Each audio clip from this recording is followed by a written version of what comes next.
No one knew where he came from or where he would go afterward.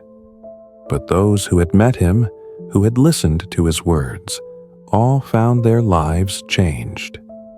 The beggar and the bakery owner. New York at 3 a.m., the silent streets stretched out in a misty haze. Streetlights cast their glow on the wet pavement, creating faint, ethereal streaks of light.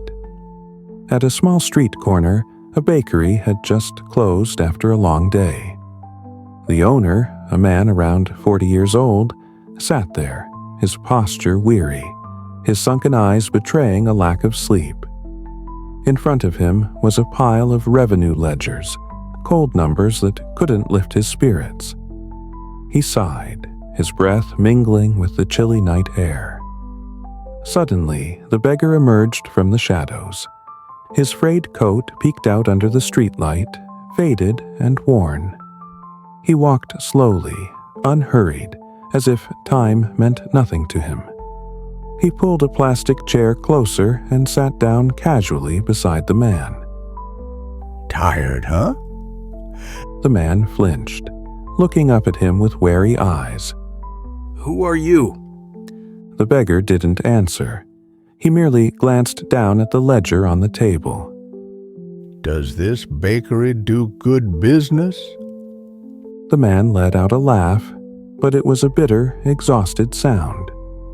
I wake up at 3 a.m., make 500 loaves a day, sell them all, and still barely have anything left by the end of the month. Rent, labor, ingredients, everything so expensive. How much profit do you make per loaf? About $1. The beggar nodded, then reached out to break off a piece of cold, leftover bread on the table. He put it in his mouth, chewing slowly, as if mulling something over. Then why not sell fewer? The man's eyes widened, thinking he'd misheard. Sell fewer? Are you crazy? I'm already not making enough and now you want me to sell less? The beggar smirked, a fleeting, knowing smile. Sell less, but profit more. That's the way to get rich. The man rubbed his forehead, trying to suppress the irritation bubbling up inside him. What are you even talking about? I'm doing all I can. If I want to earn more, I have to sell more, work harder. The beggar shook his head, his calm demeanor unshaken. To earn more, you need to do less. You're just doing it wrong. The man laughed again, this time with a mocking edge. What do you know about business to lecture me? The beggar didn't reply. He casually pointed at the price board hanging on the wall, listing the bakery's prices. Regular bread, $3. Special bread, $4. Premium bread, $5. I'd bet 90% of your customers pick the $4 one. The man nodded, though reluctantly.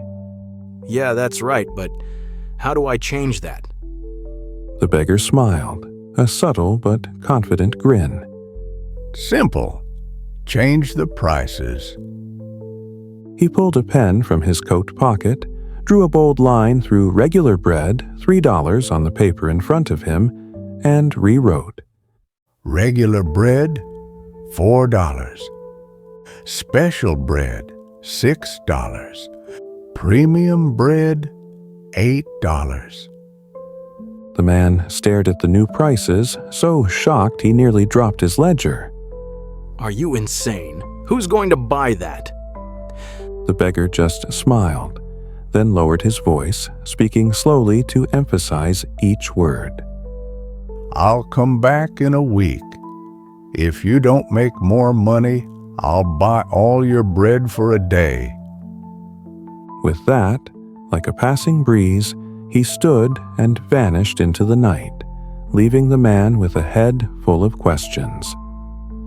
The next morning, when the bakery opened, the new prices were hung up despite the owner's doubts.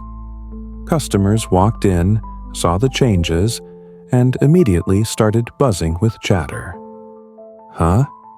Why's the bread so expensive all of a sudden? One wondered. What's this premium bread thing? Another asked curiously. But something strange happened. Instead of walking away, the customers were drawn in by their curiosity. What's so special about the premium bread? Someone piped up.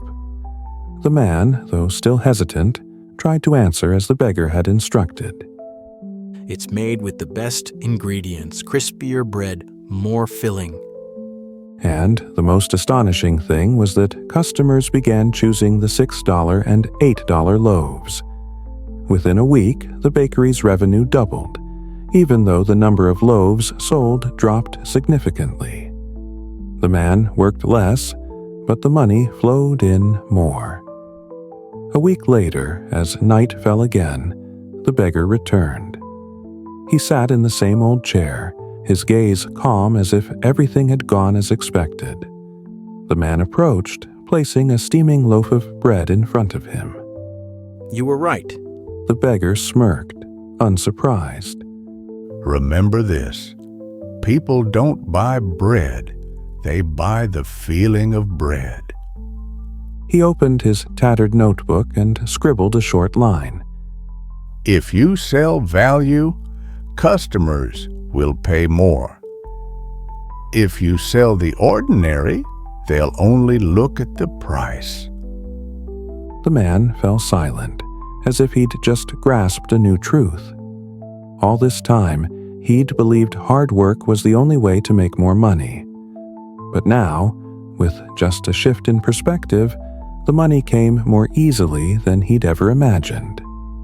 The beggar stood, brushing off his clothes, preparing to leave. The man called after him. Who are you, really?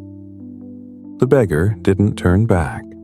He left only one sentence behind before blending into the darkness. I'm the one who helps businessmen do less and earn more. His voice echoed in the night.